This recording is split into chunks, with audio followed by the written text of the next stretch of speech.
AI, reality mimicking voices, and the great deception. Hello and welcome to my channel.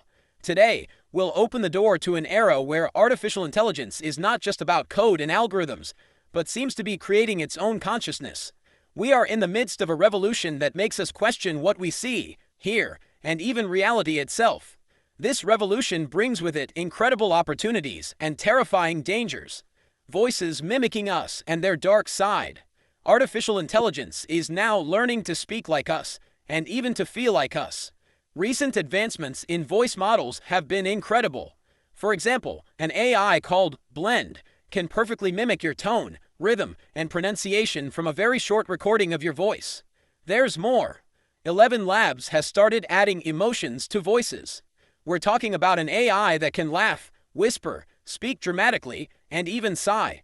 Imagine, instead of me reading these texts every time, an AI could deliver them to you in my voice, with all the emphasis I desire. Sounds great, right? The open ocean. Smell that, lads? That's the scent of freedom. And just a hint of mutiny. But this technology also has a dark side. For critics and policymakers, this situation is extremely dangerous, because it completely opens the door to fraud and malicious uses like deepfake. In this new era we've entered, we need to question everything more. With version 3 of 11 Labs, more emotions can now be added. We can add expressive power to speech. Emotional intonations such as laughter, whispering, dramatic speech, and sighing are possible. It also supports more than 70 languages, including Turkish. Its demos are quite impressive. In 11 Labs, there are voice selection and stability settings.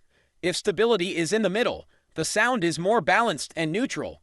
If we move towards creative, it can cause more hallucinations, meaning it can generate content based on its own understanding. With the robust option, it becomes more stable. Now, we can change sound states like laughing, groaning, or sighing, or even add sounds between sounds. ChatGPT has also released a new version and added more emotes. ChatGPT's voice assistant now speaks more emotionally. When we tested it, it confirmed that its conversations are updated to be more natural and emotional.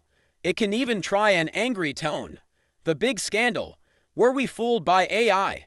What if I told you that the AI you thought you were talking to was actually a deception? There's a company called Builder AI, even supported by Microsoft, valued at $1.5 billion. This company claimed to do everything customers wanted with an AI assistant named Natasha. Customers thought they were chatting with a state-of-the-art AI, but the truth was very different. Behind the scenes, approximately 700 Indian engineers were working. Yes, you heard that right. While you thought you were talking to an AI, you were actually corresponding with real, live engineers. This is one of the biggest examples of what we call AI washing, that is, AI whitewashing. Because it's popular, everything gets labeled artificial intelligence, but what's truly beneath it remains a big question mark, especially when a service marketed as agentic is performed by humans behind the scenes. It leads to a huge scandal. This situation is similar to the Theranos scandal or similar fraud stories. Even in 2019, a former employee who spoke to the Wall Street Journal filed a compensation lawsuit and stated that the company did not work as advertised and was nothing more than a sham. However, the company continued to operate. The reason for its exposure this year is that the founder and CEO Sachin Dev Duggal, who left office in February 2025, remained on the board of directors, and with a new person in charge and due to misleading financial situations, these irregularities emerged this year. New frontiers, war, and coding. While these deceptions and dangers are unfolding, AI is also seeping into unexpected areas. Meta, the company that owns Facebook, partnered with a defense technology firm, Anduril, to produce augmented reality headsets for the U.S. military. The goal is to provide soldiers with superior perception and intuitive control technologies on the battlefield. So, AI is no longer just a commercial product, it's also becoming a military force. Mark Zuckerberg expressed happiness about moving Meta's future computing platform into the defense field, indicating that Meta is investing more in military technologies. This means the company is expanding its relations not only with commercial products but also with the military and, thus, the state. There are also updates to Google's Gemini 2.5 Pro version. It is said to be able to do better math, science, and reasoning. It even climbed 35 points on WebDV Arena's coding-focused leaderboard. It is stated that it will be more creative and provide better answers from now on. Gemini has also added new features like summarizing calendars, alerting about unread emails, providing creative ideas, giving sports match summaries, and offering information about events. With a Google AI Pro and Ultra subscription, Gemini can now become a productive assistant and perform tasks automatically. In the coding field, there's an assistant called Cursor. This 3-year-old company helps us with Vibe coding. Cursor's parent company, Enisphere, completed a $900 million investment round. This company is one of the fastest-growing startups of all time, generating $500 million in annual revenue despite being only 3 years old. Cursor version 1.0 has been released with MCP support. It allows us to set up connectors for third-party applications.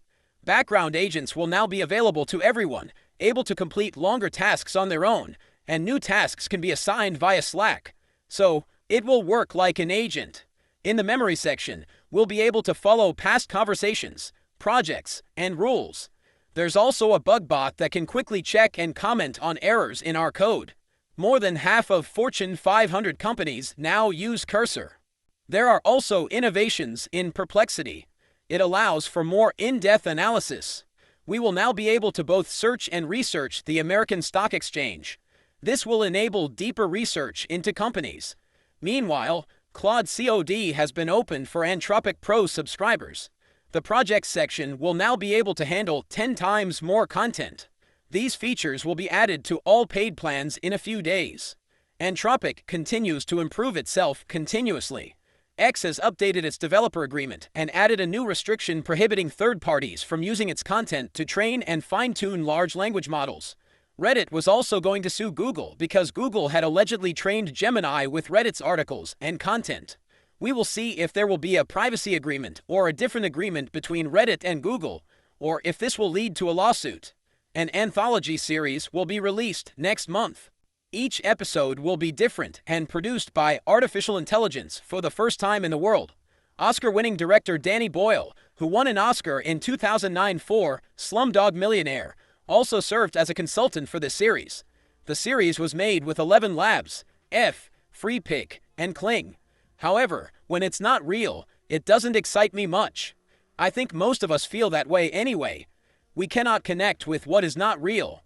While AI-generated videos and visuals are exploding, I believe they will never surpass the real thing. In fact, I think that what is real will become more and more valuable in this world. On the other hand, there are very creative AI-generated ideas that can become quite famous, especially in the digital world. For example, a TikToker created an AI bear called Orangutan White, named Yeti, ESMR, and it got almost 30 million views.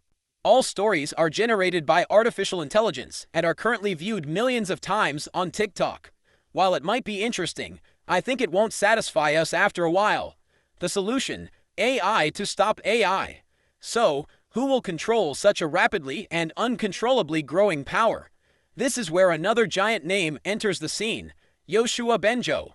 He is one of 3 people who have won the Turing Award in the field of artificial intelligence, essentially the Nobel Prize of this field. And Bengio gives a very clear warning: current artificial intelligence is no longer safe.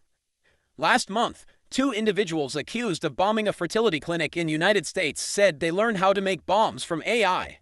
Bengio believes these dangerous models must become safer and more transparent before they cause more harm. That's why he founded a non-profit organization called Low Zero to protect the world from harmful artificial intelligence systems. At the heart of this organization is a model called Scientist AI. What will this Scientist AI do? First, it will determine the confidence level of its own answers. Second, it will be able to transparently explain how it arrived at its answers. Most modern AIs lack this explainability and transparency. And most importantly, it will be used to monitor and stop other potentially harmful AIs. In other words, it will act as a kind of AI police. Bengio views this system as a protective shield for the world of artificial intelligence, much like virus scanning programs on our computers. Before asking anything of an AI, Yoshua Bengio's AI will act as a program, controlling everything transparently, testing its accuracy and informing us. Another innovation Bengio wants to include in his system is the world model. Because current AI systems lack a grasp of physics in the physical world and do not rule the world, they cannot yet imitate movements. Therefore, Low Zero states that it will work on an artificial intelligence model that both understands language models and understands the world better. I hope that this time, these open letters about security, which were initially of no use, will now lead to more concrete actions. Like Low Zero, the artificial intelligence that Yoshua Bengio will release is like a firewall. There may also be different structures, such as a structure where artificial intelligence will make artificial intelligence safer and control it. I hope more time, money, and effort will be spent on this to make it safer now, right at the beginning. Because as we move towards artificial general intelligence and superintelligence, we are very open to malicious use. In this sense, I say that we will need to build secure digital walls and artificial intelligence walls to protect ourselves and the world. And we are coming to the end of our tour for today. Take very good care of yourselves until we see you in the next round. Goodbye.